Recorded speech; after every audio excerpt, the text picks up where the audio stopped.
All right, so we are live. We is live on the YouTubes, and we are starting in three, two, one.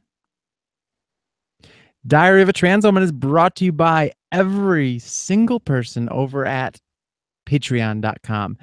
If you want to learn more about supporting the show, head on over to patreon.com/diary of a trans woman.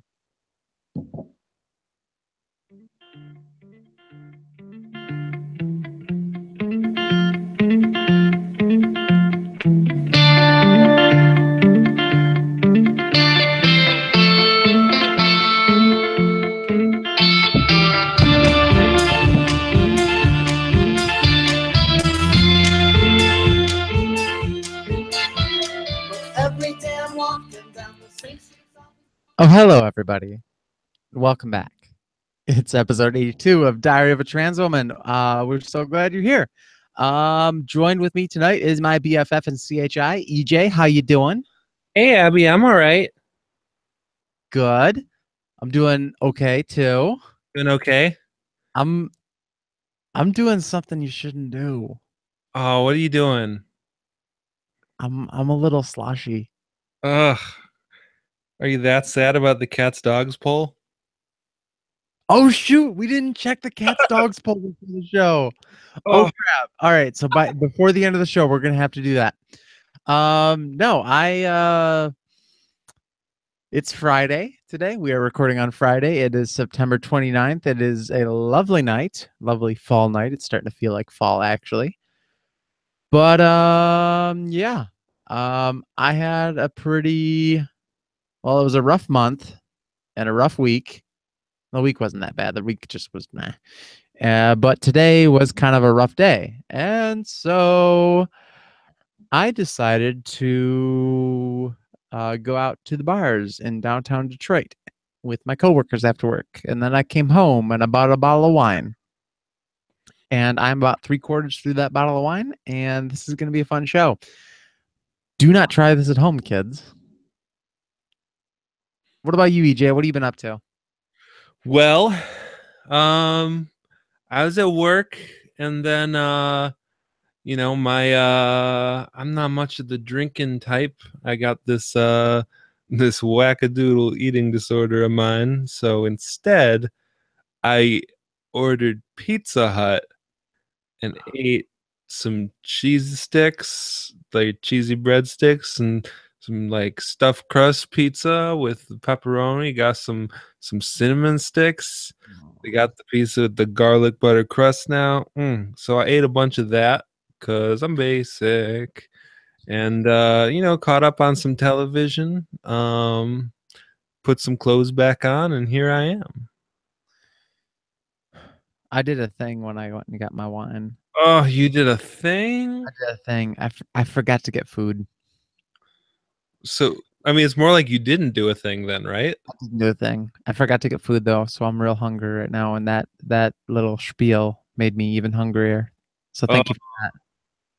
hop on Grubhub, man. I think they delivered y'all out in the rural area you live in. I don't live in a rural You a area. country girl. I was raised country, but I don't live country. I'm What the hell do you call Ypsilanti? A metropolis? Come hey, on, man. hey, hey. We don't talk about my hometown. We don't get that specific on the show. Okay, I'll be I don't, quiet. I don't want people finding out who I am. Oh Uh, gosh, God forbid. I know, right? No, I mean, yeah, there's places that deliver here. There's places I could go, but it is Eastern time zone, so it is pretty late right now. I don't know. We'll see. I mean, How, you got any like real garbage places that are up until all hours of the night? I'm sure we have a Cottage Inn, which is owned by the same Ooh. people that own the franchise in like Northern Ohio called Oasis. And Oasis fired me when I came out of the closet, so not super happy about ordering from them anymore. Sounds like you weren't their Wonderwall. I was not their Wonderwall nor their Wonder Woman. Oh. So I guess we can dive into kind of why I am a little bit sloshy tonight. Hey, sloshy abs. So if you go back, if you've been a listener to this show for the past few months, you heard the episode The End. I can't remember what episode it was, but It was the last episode we did. The very last. We didn't do any after that because it was the end. basically we talked a lot about the abuse allegations that were being thrown out by an ex of mine, and just the crap that I was going through with that. Um, I during that episode they had reached out to me and we wound up having a conversation. The last conversation that we had actually until today. And I had made the promise that I wasn't going to talk about things on the show, but at this point, fuck it. Um, yeah, so I'm working in the same building as my ex right now, who threw out those allegations, and I am having a lot of anxiety over that.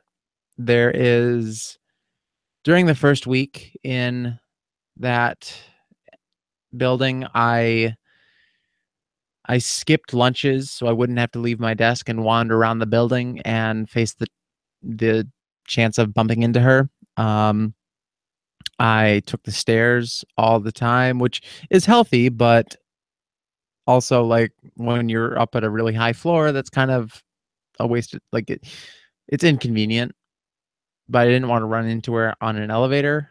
I would walk 3/4 of a mile back to my parking lot because I didn't want to bump into her on the shuttle. There was just a lot of aversion because there was so much anxiety tied into the idea that I was going to bump into this person that had caused so much pain for me. And it's not a fun feeling. It never was, and it still continues to just not be a feeling that I can get used to. Today was the first day that I actually bumped into her. I was getting lunch. I had gone up to the food court and gotten lunch, and she was there. And I wound up sending a message saying, "Hey, I'm really tired of this anxiety. I would like to talk." And I don't know what is going to happen with this talk. I don't know what is going to what good or bad could come from it, but bumping into this person was just so anxiety inducing. I spent my entire lunch hour trying not to vomit, and I don't like that, and I want it to end. And so if I can I don't know if I can talk to this person and see that this person is not the person who shows up in my nightmares, is not the person that I have stuck in my head. If I can have them acknowledge the fact that I went through a crap ton of pain and that the pain that I feel is legitimate and not a desperate attempt for attention. I feel like we may be able to get to a point where we can interact with one another without me feeling physically nauseous and unable to do my job. And so hi. Um, Hi Facebook. Let's go ahead and get rid of you. Um, so we're meeting up. We were going to meet up after work today, but that didn't work out. And so we're meeting up Sunday, 2 days from now. We're going to see how that goes. Hopefully I don't explode from anticipation over it. But knowing me, I'll just overthink it. On top of that, it's been a really long month. And as far as like just company drama and things with the job and other stuff, it has been real stressful. And so I got my commission check. I got paid today. And so I'm going to celebrate a little bit. And so I'm drinking a little bit. I'm not drinking alone, so it's nothing to be worried about. I'm drinking with EJ and I'm drinking with everybody listening. So we're good. That counts. It counts. When you're a nerd, like video chatting with people and talking on a podcast with other people, that counts as social time, right? Sure. Like I can be a basemented extrovert. Basemented and fermented. There's a plate behind me. Did you just hit your head on a plate? Maybe. Oh, first the wax, now the plate. My room's a little bit of a mess. Yeah, y'all. Ta-da! It's a plate. Yes. We're gonna Thank put that goodness down. I don't have my fisheye lens hooked up to my camera because my room's a bit of a mess too. So I've been in that room. You have no right to make fun of me for hitting my head on a plate. I don't have any plates here. So yeah, I mean, You have no plates in your apartment? not in this place, not in this room. Oh, the room. Okay. Excuse me. So what's been going on with you? Oh boy. Yeah, it's been a rough month too, but I'm getting back on the saddle. I mean, I had a little bit of a rough few weeks at work, and I think I'm kind of getting back into the swing of things. That's nice. I don't know, I kind of feel like a lot of my life I've been kind of viewing it like there's the real base stuff at the bottom in my life, which is work and being able to feed myself and just these basic needs. And then on top of that, everything else I'm concerned about. And I feel like it just kind of, my focus drifted upward away from the basic things. And all of a sudden, I lost a handle on all the stuff I need to take care of my life. So I kind of reset and started thinking about a little bit more about work, a little bit more about those parts of my life. Um, so But things are looking up for you? I hope so. You know, it's been rough. It's been a tough couple of weeks. I don't know. I mean, I've been depressed, but that's just the way things go. Being like I am. I just Yo. uh, I just saw my nutritionist earlier this week, and that was discouraging. That was bummerific. I was very I don't know, I felt very not super proud of myself after I left there. Yeah. Oh, Well, this podcast is off to a jovial start, I of must say. course. For So, sure. yeah, Jovial friggin' bunch. yeah. Well, we could get into other stuff going on in my life and your life, but I think it might be a little bit, I think it might just drive this further into the depressive state. But Yeah, we do fun stuff, right? yeah, we do fun stuff. And to be perfectly honest, like there have been some good parts of this week. There have been some good parts of this month that I've experienced. And it sucks that I feel like things are overshadowed by the bad For sure. because I know there are great things. Yeah, going back, I gotta play roller derby tomorrow. That's gonna be fun. Yeah, definitely. I'm talking with somebody about joining joining the Detroit League. Yeah. When are So you that's still happening?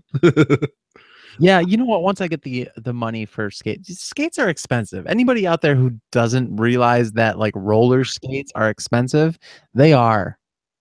Nice ones at least. Yeah, the nice ones are, but like the startup costs for getting into a roller derby league are not the cheapest things in the world. No. You know, you really should, you know, make sure you know, you really want to do it before you try to single white female someone. I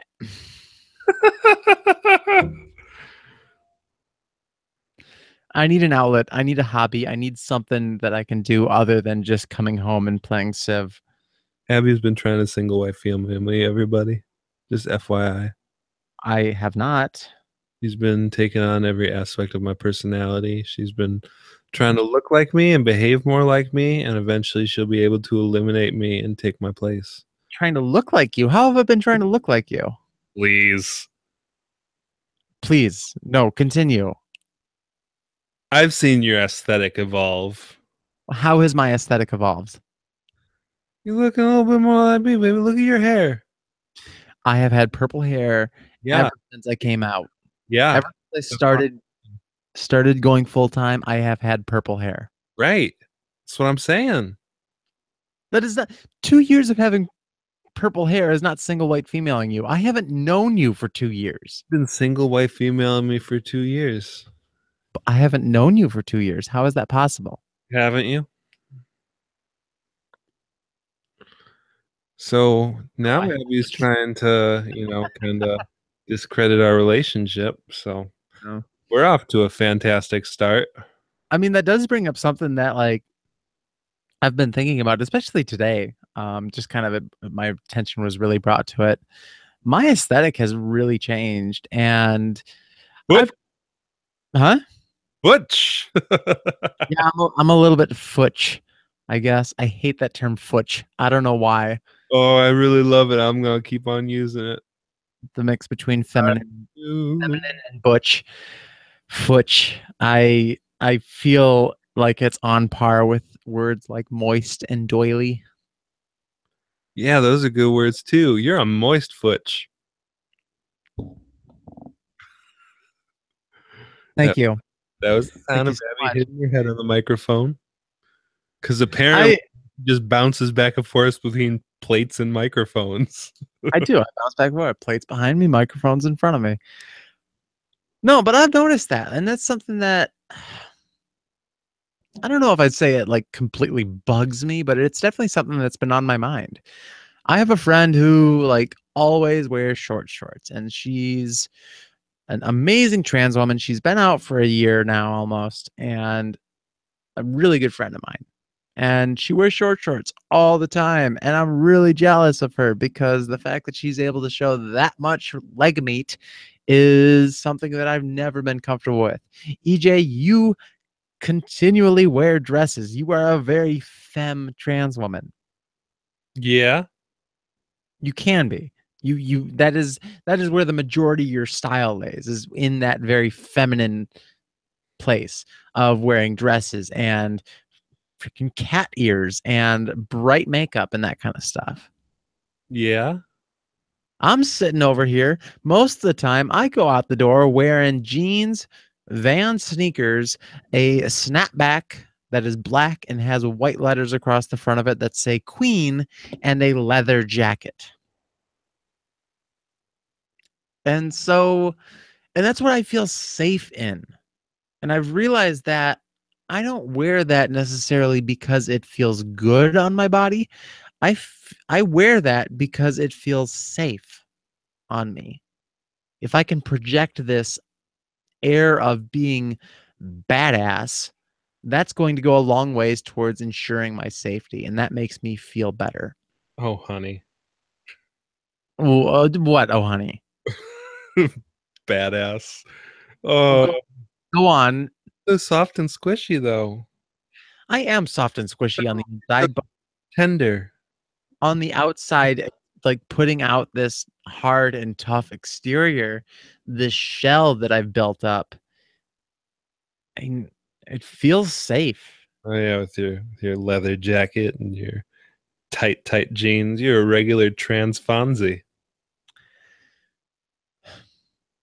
I don't know. I've been thinking about it lately, and I was talking with another friend about it earlier today, and I think that a lot of it is a result of just kind of the experiences I've had over the past 2 months with these accusations being thrown around, and the fact that I'm working in the same building as someone who threw these things at me and was the maybe not the source for all my pain, but certainly a catalyst for a lot of pain.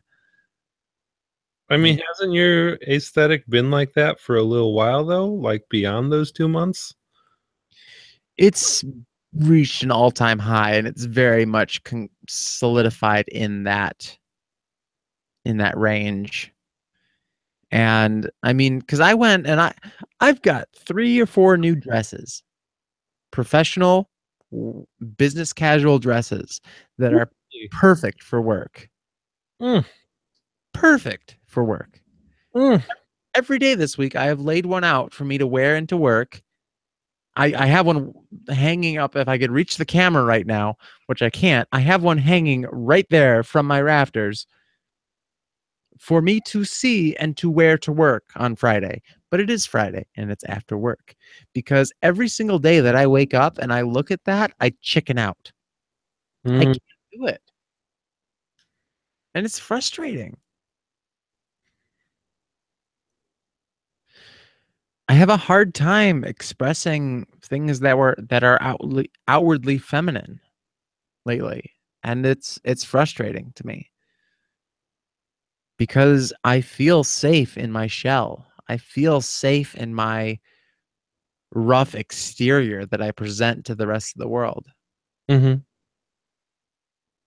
And that safeness is something that I don't feel very often lately. And so I grasp on to any semblance of it that I can find. I don't know if I've talked about this on the show before, but I carry around an extending police baton in my inside pocket of my leather jacket. And I've had it for a couple months now, and I don't go anywhere without that. And I find that in situations where I am feeling awkward or anxious or panicky or unsafe, fiddling with that makes me feel better. And it's not necessarily the idea of, oh, I'm in a work meeting and I feel anxious and I could just whip this thing out and beat the crap out of everybody. It's not anything like that. It's that sense of physical security that, to a certain extent, translates itself into emotional security. I don't know. It's like it's a focus, but it's an example of that tougher exterior that I present to the rest of the world that makes me feel at least a little bit sheltered and safe. Safe. Just as long as you're not whipping it out at a work meeting I'm not. I have never come across an occasion where I have felt the need to to whip it out. brandish it. Brandish the brandish the baton doesn't work either. There's no real way to put that without sounding sexual, but Oh, thank goodness. there's never been a time when I have wanted to pull that out and use it as a way to intimidate other people. But it makes me feel safe if I can feel it in my pocket, or I can be walking back to my parking lot and feel it tucked up my sleeve. And because it's Detroit, like that's yeah, it's Detroit. But I'd like to someday get to a point where I can express femininity and feel comfortable doing it. Yeah. I don't know. I have a friend who just about a week ago got harassed like a block away from her house. Here in Chicago. She was trying to walk home. It was late at night and someone was just got like asked her for the time. She helped out and then he got all up in her face, or calling her a faggot and misgendering her and just all that stuff. And I don't know. I mean, it's. I know she's carrying around a knife now. That's me. I mean, I mean, I started carrying a knife in my bag and my purse ever since I came out. But this is, it's insane. Like, second thing. I don't know. I mean, it's um that was never how I read it for you. Like I always read it for like when people are trans, but they don't like they're not performing their gender so assertively. My assumption is just that it's just like, oh, you must feel, comfortable in your own style, comfortable in your own aesthetic.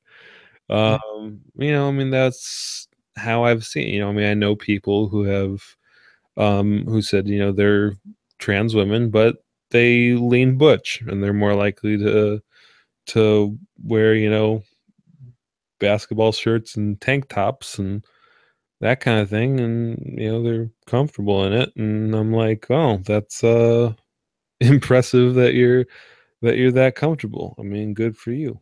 you know Yeah.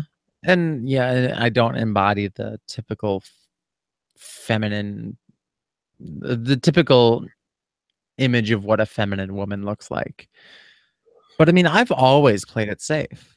I have always been a fan of darker colors, of jewel tones, of, I mean, even before coming out, a simple button up and jeans, hmm typical formal. Like, I did not like to go into bright colors, into flashy styles. Now, when I started working in men's fashion, that started to become a different thing, but it was still very much in a safe way. I expressed myself in a safe way. And I mean, I saw some pictures that, I mean, essentially you posted this week on your Instagram, and instantly I was just like, holy shit, I wish I could do that. I wish I could feel comfortable doing that. Bitch, a lot of girls wish they could do what I do. I'm good to look at. I wish I could carry myself with that much confidence while wearing that much of a feminine appearance. And My it's, For me, I've been kind of approaching it as just radical femininity. I've been thinking about this. I mean, I think there's kind of there's a bit of a tendency to kind of back away from things that are overly feminine, or things just like, oh, okay, I mean, I went a little crazy when I came out, but no, now I've calmed down, I've gotten a little bit more mature, and I'm like, Mhm. I'm like, kind of, it's just like, no, it's radical to just like completely embrace that and say it's just like, well, this is, how I'm going to look. This is, how I want to look and how I want to go out. And, Yeah. I mean, I there's a just, certain amount of bravery that goes along with coming out of the closet as trans. I think that there's a certain amount of bravery on top of that causes someone to embrace femininity like that, that radical femininity. yeah, I mean, well, you gotta, to be able to live out loud like that. I mean, part of it is for me is just that I am huge. I am hulking. I am just downright enormous. There's not a cisgender equivalent to the size I am. I mean, not only am I very tall, but I'm very I'm I, I I weigh a lot. I mean, I'm just like, there is a lot of me. And there's a lot that doesn't that's never gonna work for me in terms of female looks. I mean, it's Mhm. like, I don't have a whole lot of faith that if I'm gonna, do something that's a little bit down the middle, that I'm gonna be able to pull it off in a way that I'm happy with. Yeah. So yeah, I mean, for me, it's a lot of vintage dresses. It's a lot of, a whole lot. I have half a dozen pairs of cat ears at this point. Just bright shades of makeup, stuff like that. It's just like, well, you know what? I want to do this, and this is my shot. I've waited long enough, and I'm not gonna. It's just like, what am I waiting for? There's something about being, a 6'7", 300-pound trans woman, that says just like, there's a bit of hopelessness that comes into it. There was a very long time it's just like, well, I'm never gonna be small enough to be the type of woman I want to be. It's just like, well, there's nothing else I can wait for. I just Mhm. this is how I gotta be. Um, All or nothing kind of thing. yeah, and so like I mean, a couple of weeks ago, my work had a mustache day, annual holiday where they there's a bunch of people wearing mustache based costumes and stuff like that, and I'm out there in a pink prom dress, just tool to the maximum with I'm I don't know like if that was a prom dress. That was a ball gown that you were wearing. ball gown, sure. I don't know what the best description of it is, but it was Fancy. a lot. It was pink and it was floofy. It was, tool down to here. It has some rhinestone in right around the chest. I mean, it had a panel it tied up in the back. It was elegant. It was so pink. It was just like way too much for work. And You yeah. passed it though. The dress looked great. Oh yes, because I look great. I wore some hot pink high heels with it. I had the founder of my company was just like, "That's awesome," and like insisted on taking a picture with me. Very enthusiastic about it. That's good. So, but yeah, I mean, it's something where I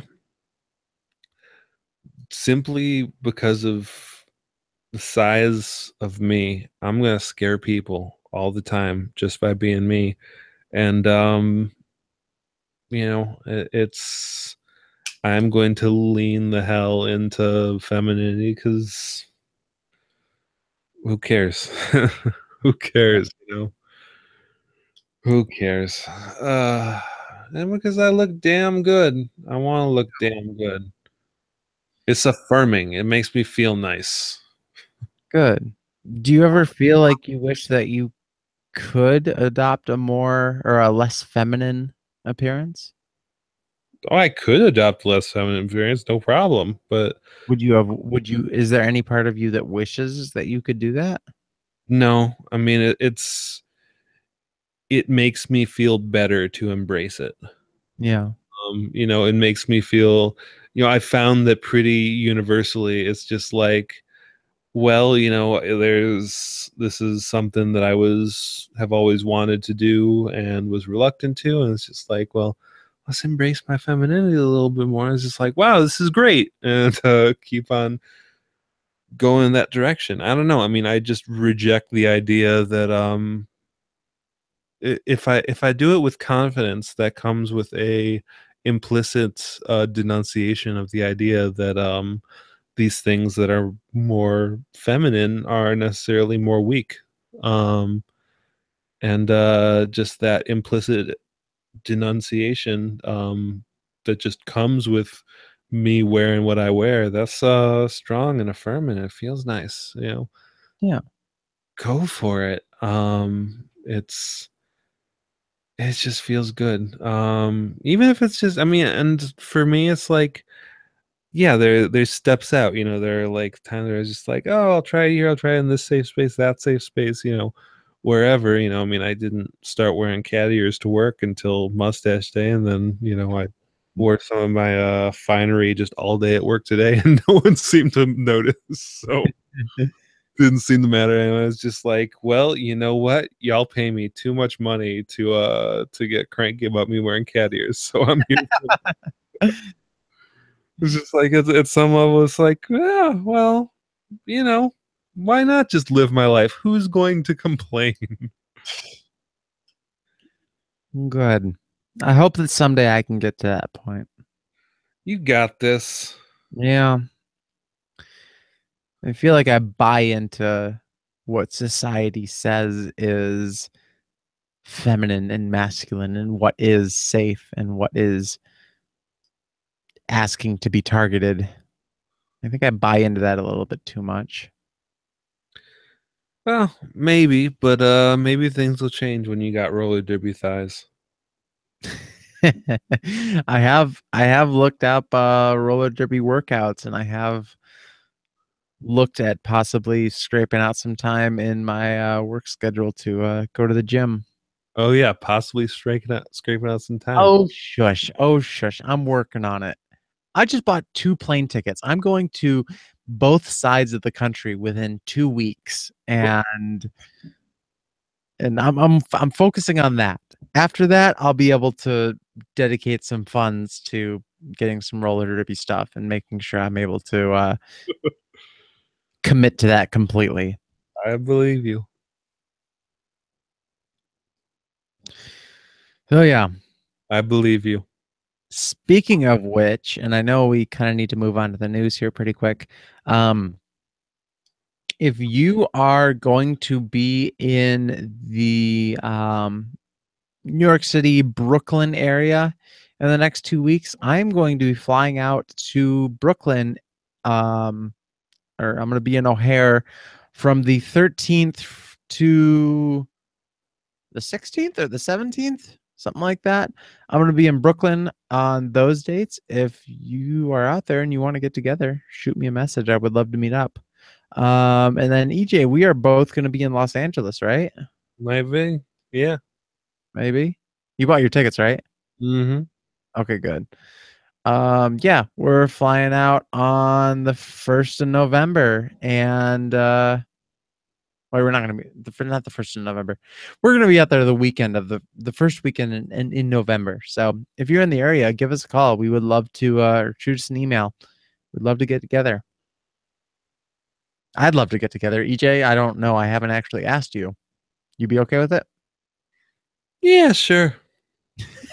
Oh, yeah, if I have to. Can make it work. Yeah, I think that'd be fun. I know we had a get together like that in Salt Lake City with a couple of people, and that was great. But anyways, let's go ahead and jump into some news here, and I'm gonna go ahead and ramble until I can get the soundbite up. Let's go ahead and jump into some news.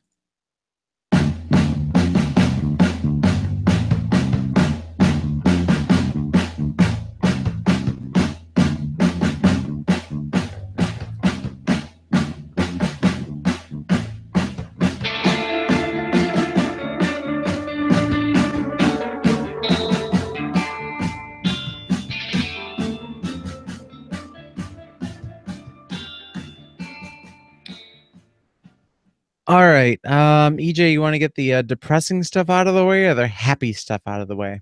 Oh, let's get depressing, man. Okay. So, Allie Steinfeld. Allie Steinfeld is 17 years old. She's a kid from Missouri. Um, and she was the 21st transgender murder victim of this year.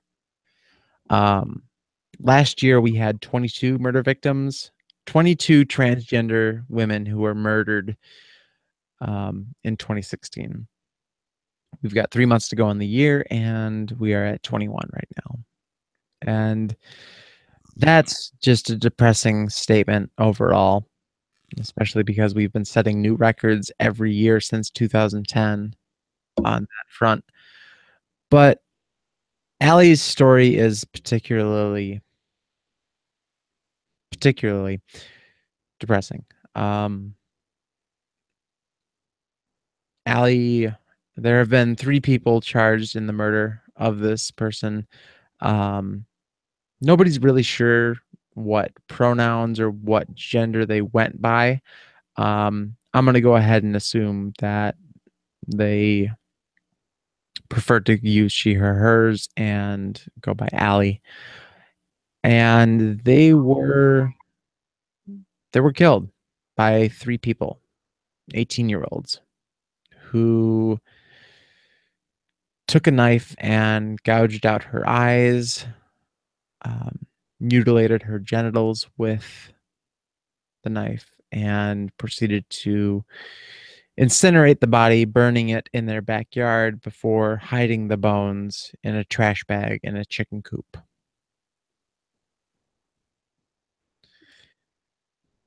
I And I can verify that she uses female pronouns. okay, I just looked her up on Facebook. okay.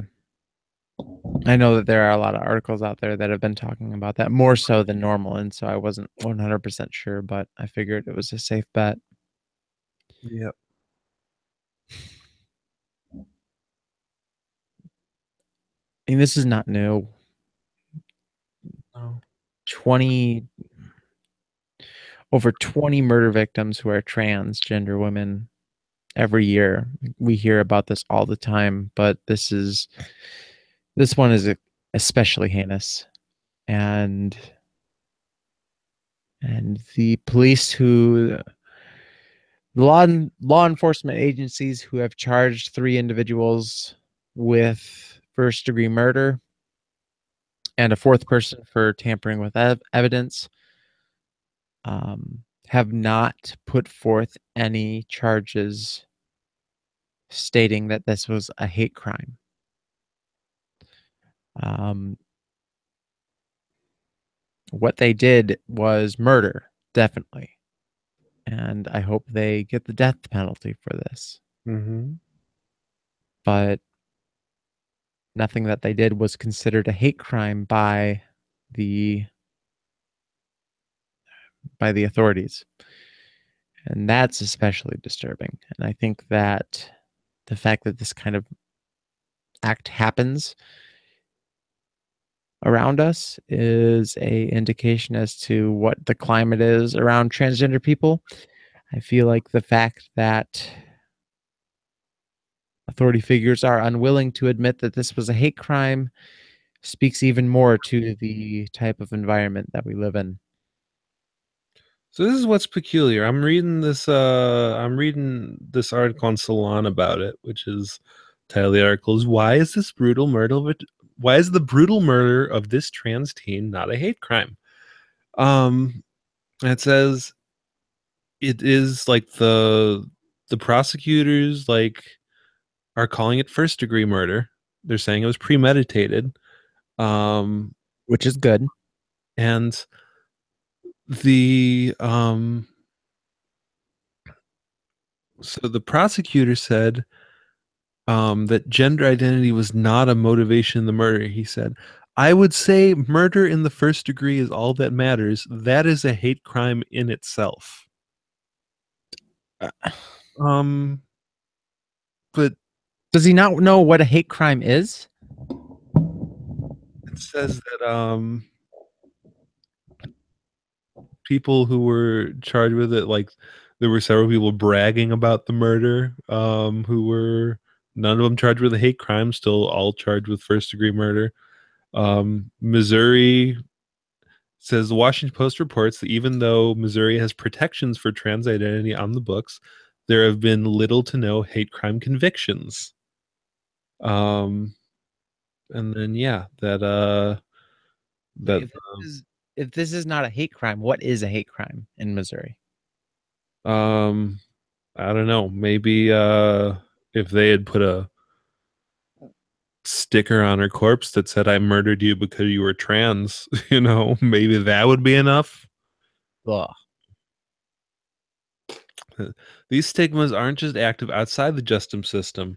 Indeed, police, prosecutors, and the courts themselves help perpetuate them. By failing to use hate crime laws on the books, by reporting missing persons and murders with the incorrect gender pronouns and names, they're helping to enable such transphobic violence.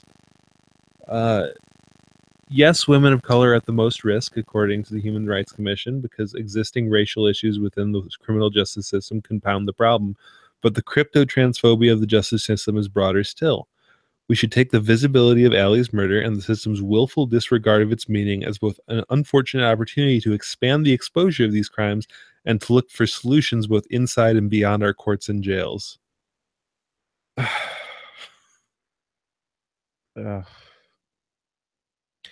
There's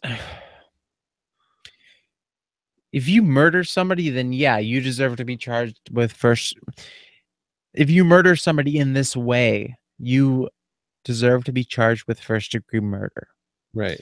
The fact that you go as far as to mutilate the genitals of somebody who identifies as a gender that they weren't assigned at birth, Hmm. that I don't know what else would describe a hate crime.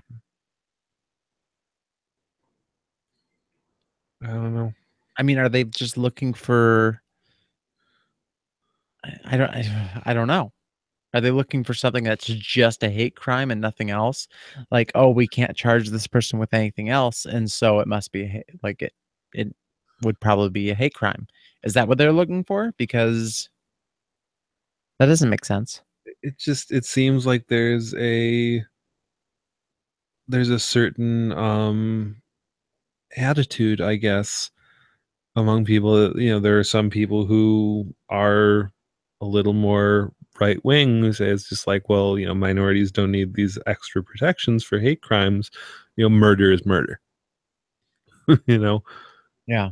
why have an extra one? Why, it seems like I don't know, some kind of perverted free ride that's just like murder is murder to them, which, okay, but there's still an imbalance. There's a lot more to it than that. This wasn't a disagreement over X, Y, or Z. Or this is very specific.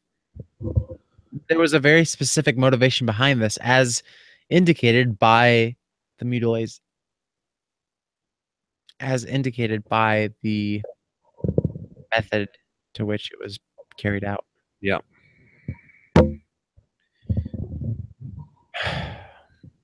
It's frustrating as hell. it is. So I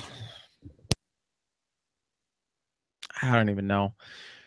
And Missouri is not a state in which the trans panic law is illegal, and so I would not be surprised if that defense was thrown up during the trial of these individuals.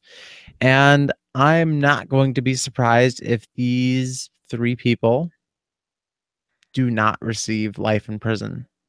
I would not be surprised if we found out that sometime in the future, these three individuals are going to go into prison and then come out and be free again.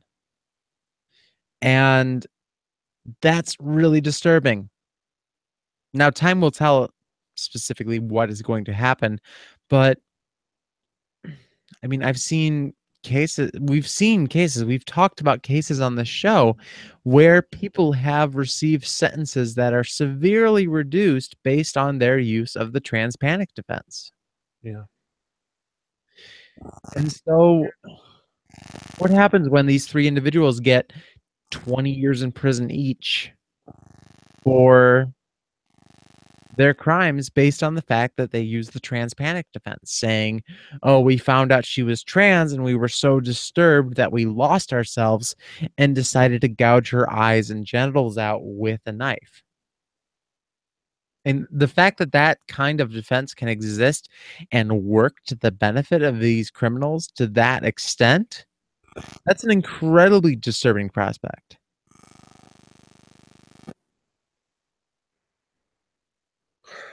Yeah. I don't know. I don't know what to. I don't.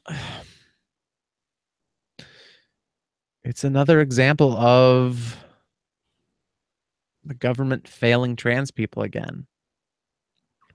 And I'm getting so sick and tired of on this show bringing up examples of how people in authority, whether it be the government or the police or whatever, failing trans people. I mean, we talked just the other week about how there are 5 steps that the government needs to take in order to erase the transgender identity, and how those steps are being carried out very methodically.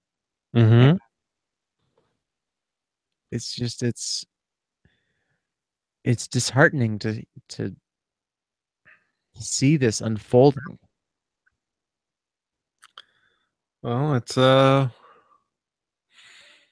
we're so easy to throw under the bus. I mean, when all of us are too busy fighting our own demons, how can we even, muster up any energy to fight for ourselves? Yeah, I guess, but damn, I wish it was. What do we need to do in order to make ourselves harder to throw under the bus? That's the question, I guess. Mm, And the it's the answer is quite probably something very radical and something very extreme and something that I don't know if a lot of people are going to have the ability to provide. mhm. I mean, for me, it's just that um,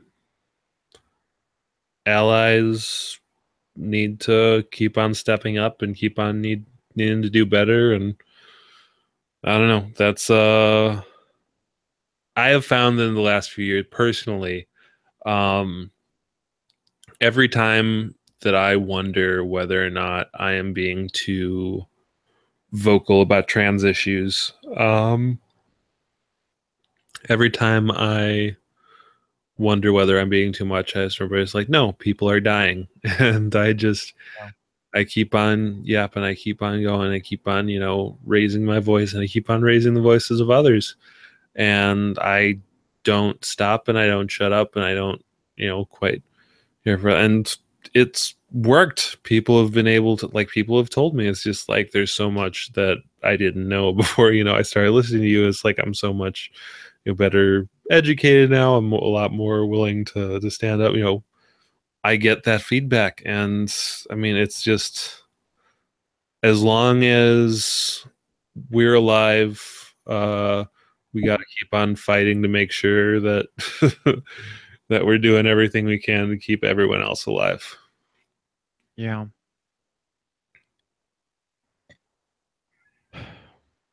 I would love to see, and I mean, I've got a few different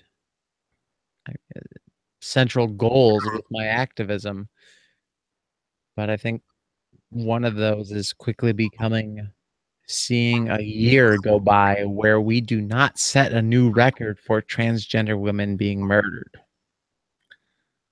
Yeah, it would be nice for that to dip a little bit. Yeah, because I mean, we got 3 more months and we are one away. We are two away from setting a new record.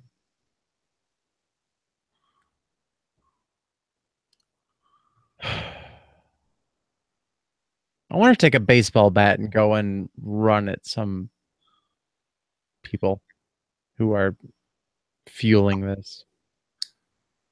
I Armed don't, trans women, insurrection. this just makes me mad. It makes me so mad to hear this happen every single time we talk on the show. This is not the first murder that transgender women murder that we have talked about in this show, and it's not going to be the last. And it's very disheartening to me. Yeah, but we gotta keep on we gotta keep on celebrating them, and we gotta keep on remembering them, and we gotta keep on giving everybody else we possibly can every reason that they have to survive. Yeah. Every reason we can possibly survive. Yep. You deserve to survive. If I remind myself whenever things get challenging for myself, whenever I feel down on myself, I say it's just like you have been saddled with the heaviest goddamn burden of having to deal with this gender identity horse crap. And you have made it so far, and so many people do not. And you know it's okay if things are hard. It's okay if stuff sucks, because this is your burden to carry, and there's only so much you can carry at one time. Yeah. Made it through the wilderness. You made it through. Yep. Just like Madonna said, Oh, anyways, can we move on? What is the next news story we have? Because we got the bad news out of the way. Let's go ahead and talk about some good stuff. I got a real quick one. I was just like right before so I mean I do wanna shout out there's been some tremendous work the finale just came out for Difficult People this week, and Shakina has been crushing it. Oh, I haven't caught up yet. I'm like 4 episodes behind right now. There's a lot of her in the last two episodes this season. Good. There's one where she shows up with her sorority of trans sisters. So there Uh, there's like four trans women in the same scene, and it's good. can I put a pause on everything real quick? Yeah, We want to get Shakina and Afak on this show. Akina, we love you. Shakina, please come on the show. Akina, I love sent you. an official request out to their booking agent. And if you are out there and you want to hear a very prominent transgender actress on this show, somebody who has done much more alongside their acting career, um, shoot Shakina and Afak a tweet and tell them that they need to come on the show because We want her. we love everything that she's doing with Difficult People, with her FTM musicals and MTF. MTF musicals. Get it right. Musical Theater Factory. Sloshy. I'm sloshy. Everybody in your basement getting tipsy. Everybody. Every single body. Is so great. If you haven't, like, just earlier this week they had like a promo video for the season finale, and she was wigless in it. She was, I mean, she is a bald woman, and she wears a weave on the show most of the time, and she took it off for the promo, and it was gorgeous and amazing, and she is amazing, and I love her. And please come on the show, Shakina. Yes. Um, Go she's ahead. she's been so good the last few weeks. I mean, like, there was just, she got to play a very big part in the last couple of episodes, which has been great. Has had a lot of great moments. But I also want to shout out, I just caught up with the first episode of the new season of Brooklyn Nine-Nine, and I just want to give credit where credit's due to like good trans jokes. Like, when people say, it's just like, one thing I just that like kind of frustrates me a lot is, when I hear trans people just like kind of say that they just like, they're done with comedy, that, whether it's stand up or whether it's or whatever, just that there's so much transphobia in it, and it's just like that they can't, that comedy is just too hurtful. And it's just like, well, I mean, it's so important to me to like, to to promote the good trans comedy, whether it's, from allies, whether it's written by trans people, whether it's whether it's stuff that's, just jokes that, you know celebrate us, that we can appreciate things that speak to our experiences. And this week I was very pleased when I was watching so in Brooklyn Nine-Nine, it's the season premiere, and there was a conversation between Andy Samberg's character and a prison warden. Andy Samberg's character is currently in prison, and the warden was talking to him about being a man inside in a gang that exists in this prison. And what so the warden says, "I've always wanted a man on the inside." And Andy Samberg's character says, "Oh, no, no, no, no, no, no, no. The only people less popular in here than cops are snitches." And the warden says, "Well, let's be honest. It's not great in here for trans people." And he said, "That is so true. They have a hard time. It's a problem." It's I been so long since I've seen cis people deliver a good joke about trans people. I I really love it. I felt a little weird. I was watching when I was watching the last episode, Difficult People. They had a couple of scenes that were flashbacks, and they cracked a joke about this is the second time that they've cracked a joke about Eddie Murphy's predilection for trans women. Um, Wait. What? the Eddie Murphy thing. I have never heard Eddie Murphy and trans people in the same sentence before. Okay, so yeah, in 1997, Eddie Okay. Murphy was stopped by the cops after picking up a trans prostitute. Oh, did not know this. Yeah, the and she was listed as female, and then like died like a year after that after a fatal fall from her apartment.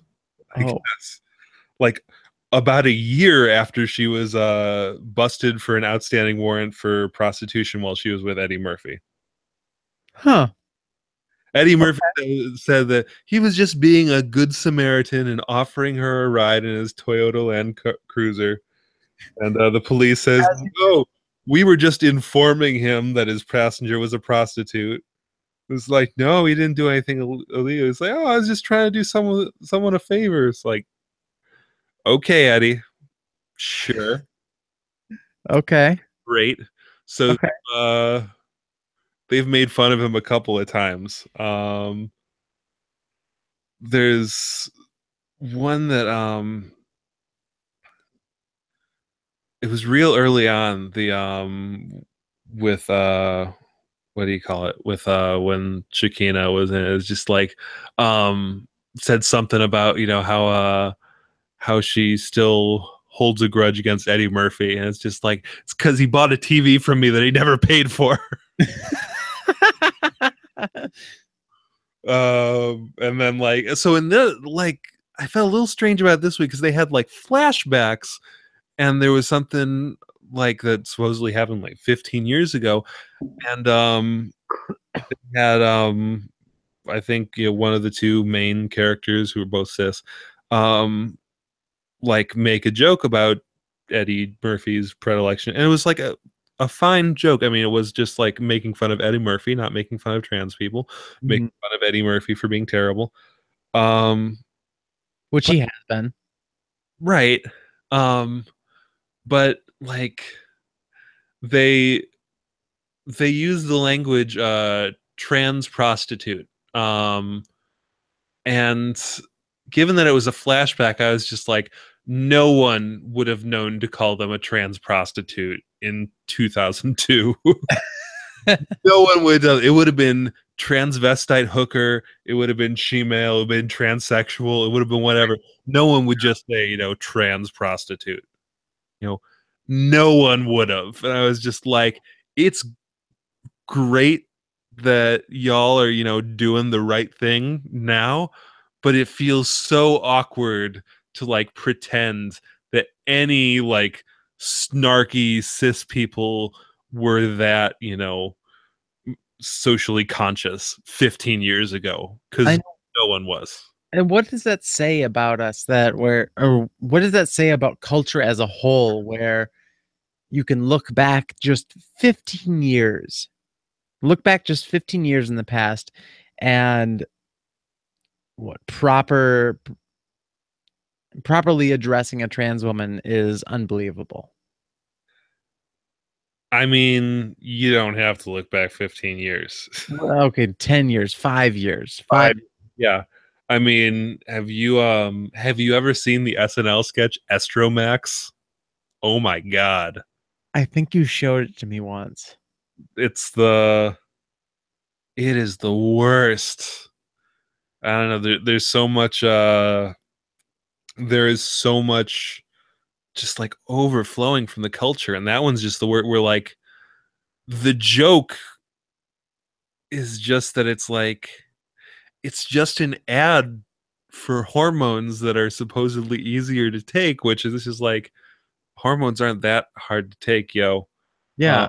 hormone replacement therapy. And like the joke is just that it's a bunch of their male cast members, in makeup with breasts. And there's nothing beyond that. That's it. It's like the most just like purely latently transphobic thing that I've seen. Like you can see things that are just like tossed off or hateful or just kind of ignorant, but something that is that distilled was so disturbing to me, and it's this decade. Yeah, I mean, 15 years ago, I mean, we hadn't even as a nation legalized sodomy. You know, yeah.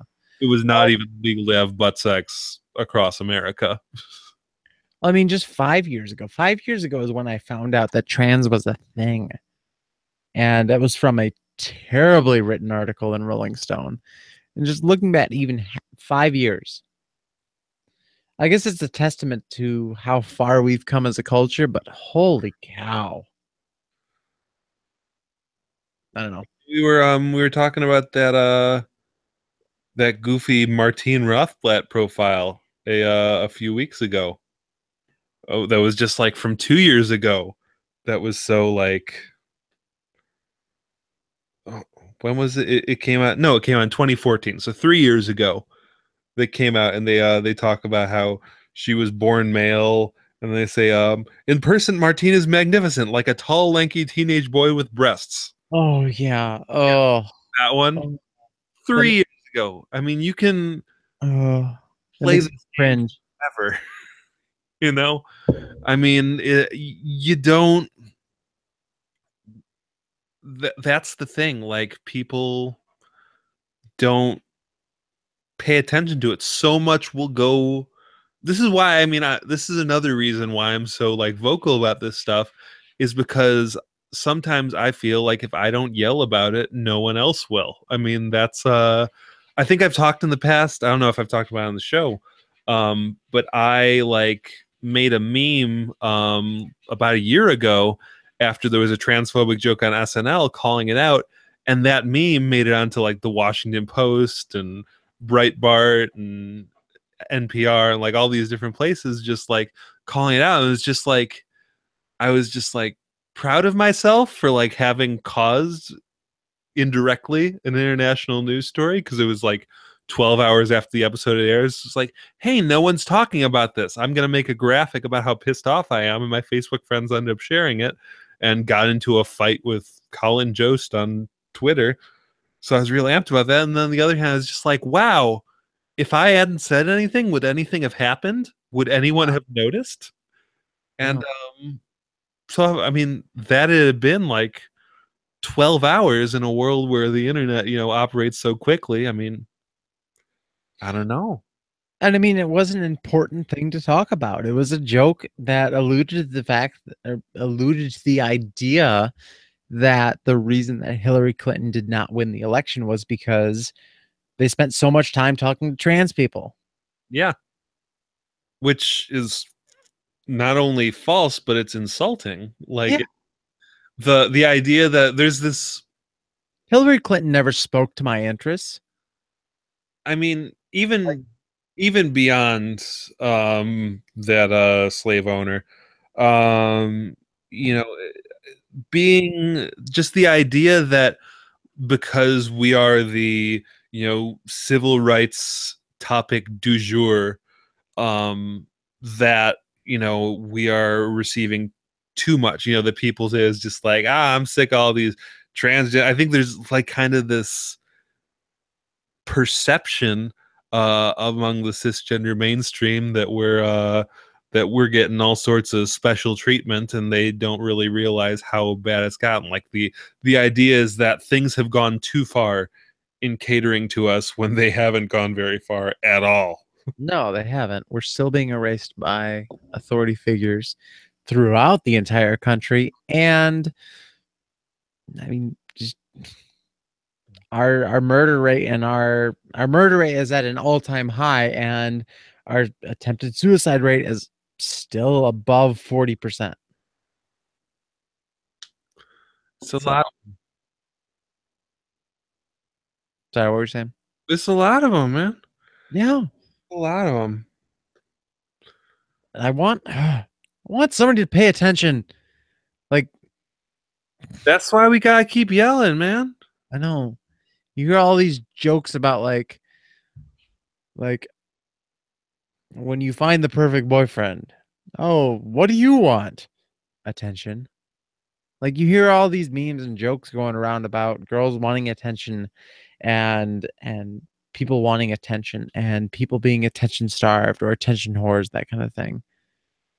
No, we want people to pay attention to our very, very basic needs, including very basic human rights. That's not unreasonable. Cha. We don't want to be erased. No. And yet, here we are. Here we are. Oh, what else do we have? We are over time, but I really don't care at this point. What do we got going on? We have EJ, you fine going late? Yeah, whatever. It's whatever. Cool noise. Yeah, this is a cool noise. Danica Rome. Ooh, babe. You calling me a babe or Miss Rome a babe? Danica Rome. She is a babe. She's awesome. Um she is running for state legislator in the state of Virginia, which is great because she's going up against one of the most anti-LGBT candidates and sitting legislators that the state has had in a long time. The current state legislator, who I do not have the name for right now, and Yeah. reading text on the screen is kind of hard, um, had come out with some very transphobic remarks, refusing to use her proper pronouns and whatnot, and just disrespecting her wholeheartedly. Um, Miss Rome, who is running for his seat, came out with a very awesome ad, and I'm I'm gonna go ahead and play it. I'm Danica Rome. I'm running for office because my identity shouldn't be a big deal. Because this shouldn't be newsworthy or political. This is just who I am.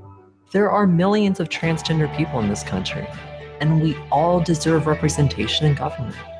So when I stand up on the State House floor and the speaker says, "The gentlewoman from Manassas," LGBTQ kids everywhere will know they can succeed because of who they are, not despite it.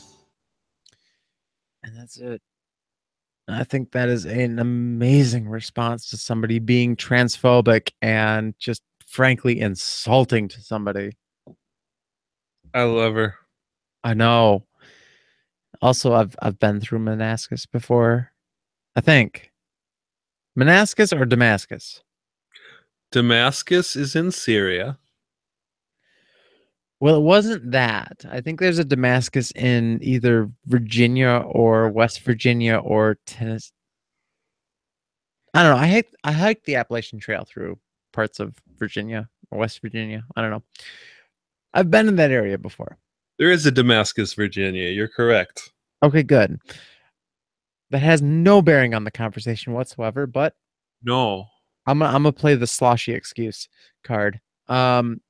Anyways, yeah, Miss Rome, if you are in Virginia and you are a registered voter, which if you are in Virginia, you should be a registered voter for Virginia. Um, throw your hat in the ring.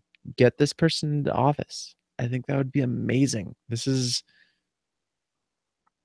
this the highest place of office that a transgender woman or transgender person has ever held? An openly trans person? Well, first of all, she's not in office. She's running for office. That's why I said would be. Um, Would this be the highest place of office that a trans woman or trans person has ever been in? I believe so. Yeah, would be in state legislature. I don't know. I mean, I'm guessing throughout the annals of U.S. history, there are probably some closeted individuals who held office. Warren G. Harding. Um, but we I don't know if you're following, but like last year, during the election, there were two different trans women who held the for like U.S. Congress who had the were the Democratic nominee in their municipality. Hmm. The Democratic nominee for Senate in Utah last year was a trans woman. Yeah, I remember hearing that. And I definitely have heard a lot about people who are queer, as far as sexuality goes, holding office. And that's a big thing. Yeah, Isn't the governor of Utah a lesbian? of Utah. Um, Mayor of Salt Lake City? I'm not keeping track. It's Isn't no like apparently yeah, Misty Snow, who was the Democratic nominee for Senate in Utah, was the first transgender woman in the history of the United States to be a major party's nominee for the Senate. nice. So she was just a nominee. Yes. Okay, so this is somebody who could potentially hold office, which would be huge. That's Yep. a that's a big step. Yes. So And she did win the primary against some dude. So some bro. So yeah, and Virginia. I guess she's running for Congress now too. She's running for the House of Representatives. That's cool. Support your trans people. That was uh that was really weird last year. The that we had two trans women who were both running for the United States Congress, and both of them were named Misty. Huh. Such a weird coincidence. Huh. Uh, Interesting. yeah. Well, the other one was in Colorado, also lost. Um, would have represented, I guess, the district that has like Colorado Springs and its suburbs. But yeah, I know Misty Snow will be is running next year for the second congressional district in Utah. Um, so So Utahns and Virginians, all you Utah people. I know we have people in Utah listening. yeah, I've met you. the district. Go vote for trans people. It's the district that serves Salt Lake City. Hey, Uh, there you go. it has, I mean, for much of the between 2001 and 2013, it was represented by a Democrat until I guess it got redistricted and the guy got to be in a different district. So now she's taking on another one. So who knows if the election goes the way we think it might next year? That could be cool. Nice. Well, I'm a Michigander at heart, but Yeah, you're I, not gonna have one of those. I am one of those. I have been on the brink of moving and relocating to the Beehive State a number of times. I do love Salt Lake City. I think it's a beautiful town. I don't really get out much, but as far as getting out, uh, Salt Lake City is my favorite foreign town that I've been to. Foreign. Foreign from Michigan. I think the word you're looking for is Mormon. Yes, Utah is very Mormon. Salt Lake City is much more of a melting pot, but holy cow, when I was looking for apartments out in Salt Lake City, it was very hard to find somebody that wasn't LDS because I wanted to live with someone who is okay with me having the occasional drink or having the occasional cigarette. But that was very hard to find. Shame. Anywho, so yeah, Virginia and Utah, get out there.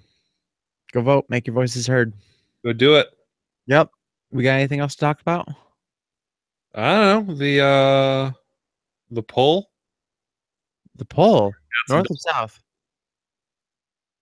what? North or South Pole? You nerd.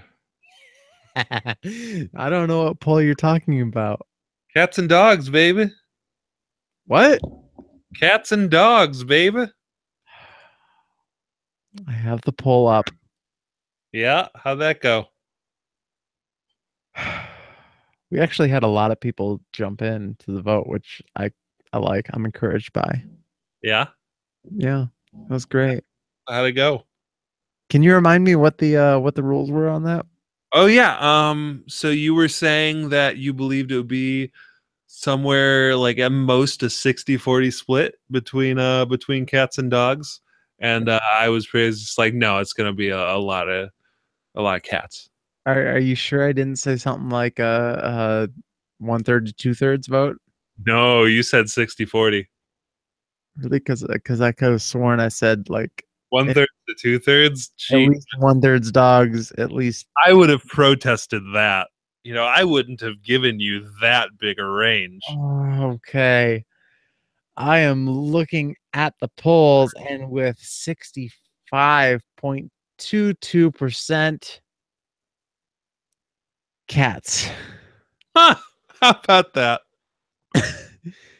34.788 are dog people. Yeah. All right. How's that feel, Abby? Oh, it feels it. I don't like it. Oh, I should have put a spot for like neither. Like I like dogs and cats. we'll make a furry out of you yet. No, I don't want to be a furry. I went through that phase. I don't want to go back there. Did No, you went through that phase? I went through that phase. Yeah. Girl, I've been through a ton of phases when it comes Woo. to appetites. Oh. I don't want to get into it on the show, but Oh, I do. no, no. Bonus episode. Bump us up over a certain level on Patreon, and we'll talk about. Yeah. Oh, yeah. Let's add this as a Patreon goal. If we make it over $100 a month, we are talking about Abby's sexual phases. No. We're talking about our sexual phases. You're not going to Talk about Abby's sexual phases. Ha This is not. This is a joint thing. This is going to be a joint thing. All right, furry.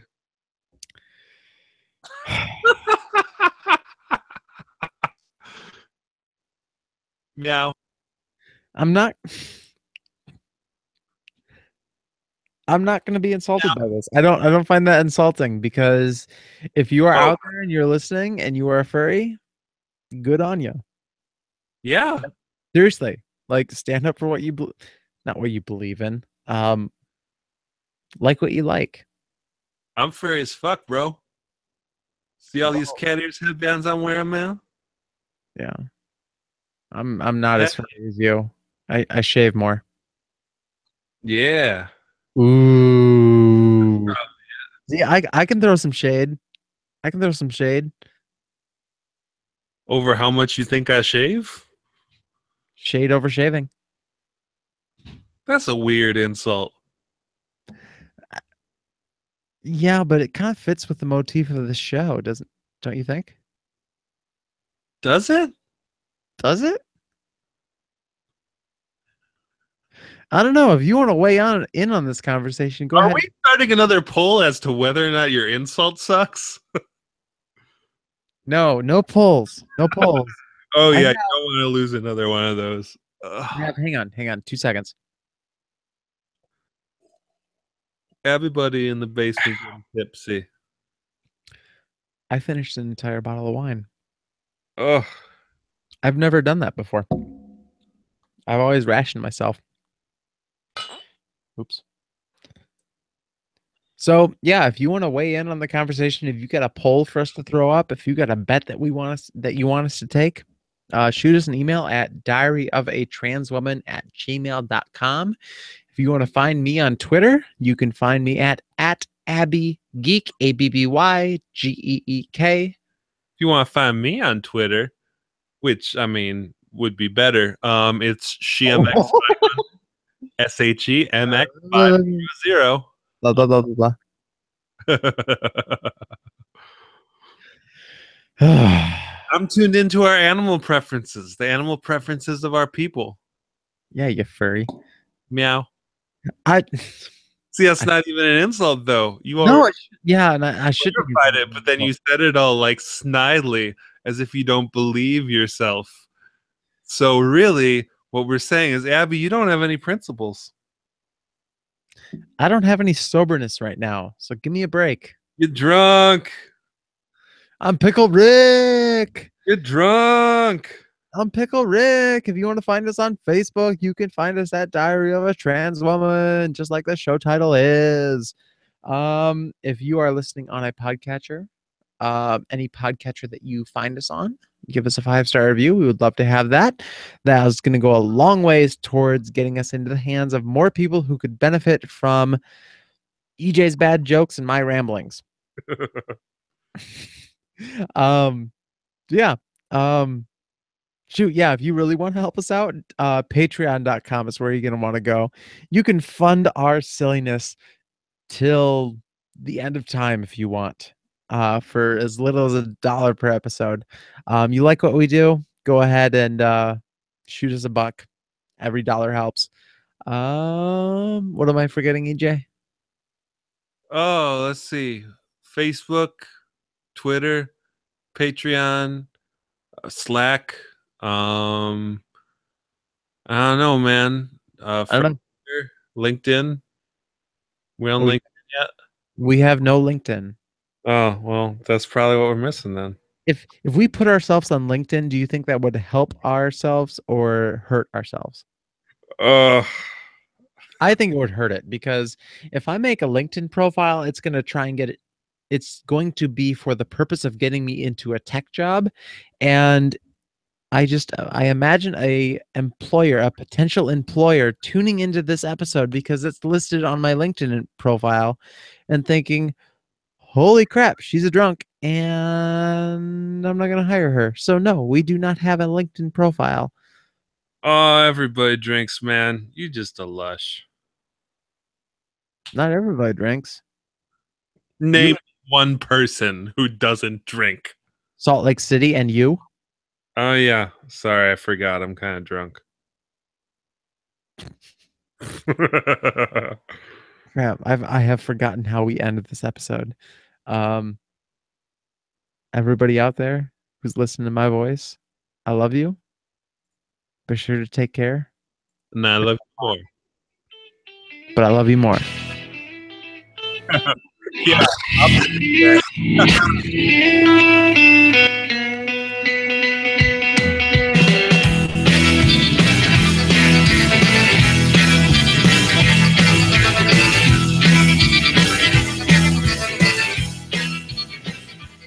Meow. Meow? Meow. Meow. Meow. Cow. Cat.